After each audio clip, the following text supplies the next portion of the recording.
2024 లేదా 25లో డిగ్రీ లేదా బీటెక్ చదివారా? సాఫ్ట్‌వేర్ జాబ్ కోసం ఎదురు చూస్తున్నారా? అయితే కోడ్ జ్ఞాన్ 100 డేస్ కోర్సులో చేరండి. జాబ్ సాధించండి. నమస్తే, వెల్కమ్ టు సుమన్ టీవీ. నేను మానస. ప్రపంచవ్యాప్తంగా కూడా మనకి కోవిడ్ కేసెస్ మళ్ళీ పెరిగిపోతున్నాయి. కరోనా మళ్ళీ విజృంభిస్తోంది. ఇప్పుడు తెలుగు రాష్ట్రాల్లో కూడా ఈ కేసెస్ ఎక్కువగా నమోదవుతున్నాయి. మరి ఈ నేపథ్యంలో అసలు ఇప్పుడు వచ్చినటువంటి ఈ కొత్త వేరియంట్ ఏంటి, అసలు ఎలాంటి జాగ్రత్తలు తీసుకోవాలి అనే విషయాలు మనం తెలుసుకుందాము. డాక్టర్ వెంకటలక్ష్మి గారు మనతో పాటు ఉన్నారు, పల్మనాలజిస్ట్ ఫ్రమ్ కిమ్స్ హాస్పిటల్. తనతో మాట్లాడదాం. వెంకటలక్ష్మి గారు నమస్తే అండి. నమస్తే అండి మ్యామ్, ఇప్పుడు చూసినట్లయితే కేసెస్ మళ్ళీ పెరిగిపోతున్నాయి, కరోనా మళ్ళీ విజృంభిస్తోంది. సో దీనికి గల కారణాలు ఏంటంటారు? ఫస్ట్ ఆఫ్ ఆల్ మనకి ఇమ్యూనిటీ వేనింగ్ ఉన్నట్టు ఉన్నాయి ఇప్పుడు ప్రూఫ్స్. అంటే మనకి వ్యాక్సినేషన్ ద్వారా కానీ వచ్చిన ఇమ్యూనిటీ, ప్రీవియస్ కోవిడ్ వల్ల ఇమ్యూనిటీ వచ్చింది, కొంచెం వేనింగ్ ఫేజ్ అంటే తగ్గిపోయే ఫేజ్ లో ఉంది. ఆ ఇమ్యూనిటీ తగ్గినప్పుడల్లా మనం ముందనుకున్నట్టే కోవిడ్ అనేది ఎప్పటికీ మన మధ్యలోంచి వెళ్ళిపోదు.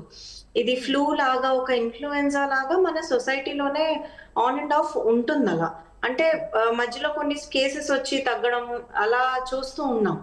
కాకపోతే ఇలా నంబర్ ఆఫ్ కేసెస్ ఒకటేసారి పెరిగింది అంటే ఒక పెద్ద మ్యూటేషన్ జరిగినట్టు. అంటే కంప్లీట్ గా ఆ వైరస్ అనేది మ్యూటేట్ అయ్యి వేరేగా ఇప్పుడు మనకున్న ఇమ్యూనిటీ దానికి పని చేయనట్టు. సో ఒకరి నుంచి ఒకరికి ఫాస్ట్ గా వ్యాపించడం అనేది జరుగుతుంది. సో ఈ స్ప్రెడ్ ఎక్కువ ఉండడం, విరులెన్స్ ఎక్కువ ఉండడం అనేది ఒక shift and drift mutations virus ఒక లక్షణాలు అన్నమాట. ఇన్ఫ్లుయెన్జా వైరసెస్ కానీ ఇలా సీజనల్ ఫ్లూస్ లో కానీ చూసేది మనం ఇప్పుడు కోవిడ్ లో కూడా అదే గమనిస్తున్నాం. సో సేమ్ ఒమైక్రాన్ వేరియంటే, అందుకే దీని స్ప్రెడ్ అనేది ఎక్కువగా ఉంది. సో ఇప్పుడు గతంలో కన్నా ఇప్పుడు వచ్చినటువంటి కొత్త వేరియంట్ అంత డేంజరస్ అంటారా? ఎక్కువగా కేసెస్ నమోదు అవుతున్నాయి కాబట్టి ఎలాంటి జాగ్రత్తలు తీసుకోవాలంటారు? డెఫినెట్ గా మనకి విరులెన్స్ అనేది over time number of cases పెరిగినప్పుడు ఎంత డెత్ పర్సెంటేజ్, ఎంత మార్టాలిటీ, హాస్పిటలైజేషన్ ఎంత చూస్తున్నాం దాన్ని బట్టి డిసైడ్ చేయగలము. నంబర్ ఆఫ్ కేసెస్ తక్కువ ఉన్నప్పుడు జస్ట్ దాని స్ప్రెడ్ ఎంత ఉంది, ఎఫెక్ట్ ఎంత మందిని ఎఫెక్ట్ చేస్తుంది అనేది క్లారిటీగా ఇప్పుడు మనకు తెలుస్తుంది.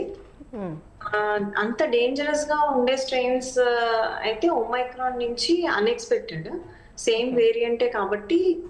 బట్ నంబర్ ఆఫ్ డెత్స్ ఇప్పుడైతే 1-2 అలా వినిపిస్తున్నాయి ఇండియాలో కూడా. అది కోమార్బిడిటీస్ అంటారు. అంటే వేరే ప్రాబ్లమ్స్ ఉన్న వాళ్ళలో కూడా దీని వల్ల మార్టాలిటీ రేట్స్ ఎక్కువ ఉంటాయి.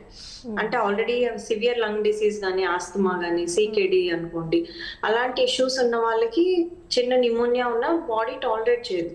సో వాళ్ళలో కన్నా మనకు ఓవరాల్ జనరల్ పాపులేషన్ లో విరులెన్స్ ఎంత ఉందనేది ఓవర్ టైం తెలుస్తుంది. అంటే ఎవరిపైన ఇప్పుడు లంగ్ ప్రాబ్లం ఉన్న వాళ్ళకి, ఇంకా దాంతో పాటు ఇంకా ఎలాంటి వాళ్ళకి ఈ తీవ్రత ఎక్కువగా ఉంటుందంటారు? So already BP, sugar uncontrolled. So control లో ఉన్న వాళ్ళు, రెగ్యులర్ గా ఇన్హేలర్ వాడుతున్న వాళ్ళు, ఇన్సులిన్ వాడుతున్న వాళ్ళు, వాళ్ళకి అంత మేజర్ ఎఫెక్ట్ రాదు. మనకి ఎక్కడ ప్రాబ్లం వస్తుందంటే షుగర్ కంట్రోల్ లేదు, ప్రాపర్ గా కిడ్నీ ఫాలో అప్స్ లేవు, డయాబెటీస్ ఎక్కువగా, హైపర్ టెన్షన్ ఎక్కువగా ఉంది, అండ్ ఆస్తమా ఇన్హేలర్స్ టైం వాడట్లేదు. ఏదైతే డిసీజ్ కంట్రోల్ లేనప్పుడు బాడీ ఇమ్యూనిటీ ఆల్రెడీ డౌన్ ఉంటుంది. అలాంటి వాళ్ళకి స్ప్రెడ్ అయ్యే ఛాన్సెస్ ఎక్కువ ఉంటాయి. స్ప్రెడ్ అయినప్పుడు హాస్పిటలైజేషన్ ఛాన్సెస్ ఎక్కువ ఉంటాయి, డెత్ రిస్క్ కూడా ఎక్కువ ఉంటుంది. కాబట్టి వాళ్ళు ఎలాంటి జాగ్రత్తలు తీసుకోవాలంటారు? క్రౌడెడ్ ప్లేసెస్ ని డెఫినెట్ గా అవాయిడ్ చేయాలండి. అది prevention is better than cure అంటాం కాబట్టి ఫస్ట్ మనం రాకుండా చూసుకుంటే అది best. So number of people కలిసే చోట వెళ్ళకుండా ఉండడం, మాస్క్ పెట్టుకోవడం, అండ్ మనం అనుకున్నట్టు డిసీజ్ కంట్రోల్ లో పెట్టుకోవడం, రెగ్యులర్ గా మందులు వాడుకోవడం, ఇవి మెయిన్ స్టెప్స్, మనం తీసుకోగలిగే steps. Other than that regular exercise చేయడం 40 to 45 minutes, and healthy diet, home cooked meals, fruits, vegetables ఎక్కువగా తినడం, ఇవి ఓవరాల్ ఇమ్యూనిటీని ఇంప్రూవ్ చేస్తాయి. ఓకే, సో ఎలాంటి ఫుడ్ని వీళ్ళు ప్రిఫర్ చేయాలి ఇప్పుడున్నటువంటి కోవిడ్ సిచ్యువేషన్స్లో? హెల్దీగా ఉండడానికి ఏ ఫుడ్ ఎక్కువగా తీసుకోవాలి? డెఫినెట్లీ హై ప్రోటీన్, ఇంట్లో వండుకున్న ఫుడ్ ఆల్వేస్ బెస్ట్. మనం తినే fruits, vegetables, Indian diet is adequate. But diabetes ఉన్న వాళ్ళు మెల్లిగా other than rice and wheat హెల్దీగా మిల్లెట్స్ కానీ, జోవార్ రైస్, క్యూనోవా ఇలా సబ్స్టిట్యూట్స్ కి వెళ్ళడము, షుగర్స్ అనేది తగ్గించుకోవడం, ఎస్పెషల్లీ ప్రాసెస్డ్ ఫుడ్ అనేది కంప్లీట్ గా జీరో చేయాలి. So processed food empty calories, దానిలో న్యూట్రిషన్ ఉండదు. మెయిన్ ఇప్పుడు మనం చూసే ఒబేసిటీ, చైల్డ్హుడ్ ఒబేసిటీ అండ్ పెద్దవాళ్ళలో ఓవర్ వెయిట్ ఉండడము, వెయిట్ వాళ్ళు ఎక్కువ కోవిడ్ లో డెత్స్ అవ్వడం, ఇవన్నీ కూడా ప్రాసెస్డ్ ఫుడ్, ఓవర్ వెయిట్ ఉన్న వాళ్ళలో ఇన్ఫ్లమేషన్ ఎక్కువగా ఉండడం. ఇన్ఫ్లమేషన్ అంటే ఈ కోవిడ్ వల్ల cytokine storms and inflammatory storms చూస్తాం అనమాట. అవి ఓవర్ వెయిట్ ఉన్న వాళ్ళలో డెఫినెట్ గా ఎక్కువ కనిపిస్తాయి, ఎక్కువ ఎఫెక్ట్ చేస్తాయి, తొందరగా వాళ్ళు చాలా డిటోరేట్ అవుతారు. సో ఇవన్నీ మనం చూసేది లైఫ్ స్టైల్ చేంజెస్ అండి, లైఫ్ స్టైల్ హార్మ్. మనం ఒకటే దగ్గర కూర్చుంటాం, ఎక్కువ నడవము, ఎక్కువ వాకింగ్ చేయకపోవడం వల్ల వచ్చే డిసీజెస్. ఓకే, చిన్న పిల్లల్లో ఇప్పుడు కోవిడ్ తీవ్రత ఏ విధంగా ఉండొచ్చు అంటారు? వాళ్ళకి ఎక్కువ రిస్క్ ఫ్యాక్టర్ అంటారా, లేదంటే ఎలాంటి జాగ్రత్తలు తీసుకోవాలి? చిన్నపిల్లల్లో యూజువల్ గా మనం లాస్ట్ టైం చూసిన కోవిడ్ లో అంత సిక్ కేసెస్ అయితే చూడలేదు. సో ఓవరాల్ వాళ్ళలో ఎక్కువగా సివియారిటీ ఎఫెక్ట్ అవడం అనేది ఉండదు. కాకపోతే జాగ్రత్తగా ఉండాలి. అండ్ ఆల్రెడీ ఆస్తమా ఉన్న వాళ్ళు రెగ్యులర్ ఇన్హేలర్స్ వాడుకోవాలి. చిన్న పిల్లల్లో కూడా మనం ఆస్తమా చూస్తాము, వాళ్ళ వ్యాక్సినేషన్స్ టైంకి ఇవ్వాలి. వాళ్ళు హెల్దీగా తిని హెల్దీ ఇమ్యూనిటీ ఉంటే ఇలాంటి వైరల్ ఇన్ఫెక్షన్స్ కామన్ కోల్డ్ లాగే వచ్చి వెళ్ళిపోతాయి. ఓకే, గత వేరియంట్కి ఈ వేరియంట్కి అంటే తీవ్రత ఎక్కువగా ఉంటుంది అంటారా? అసలు ఏ విధంగా ఉంటుంది? ఇప్పుడు వచ్చినటువంటి ఈ వేరియంట్ ఎన్ని రోజులు సస్టైన్ అవుతుంది మనిషి లోపల ఎంటర్ అయితే? సో 3 to 6 months మనకు పీక్ కనిపిస్తుంది.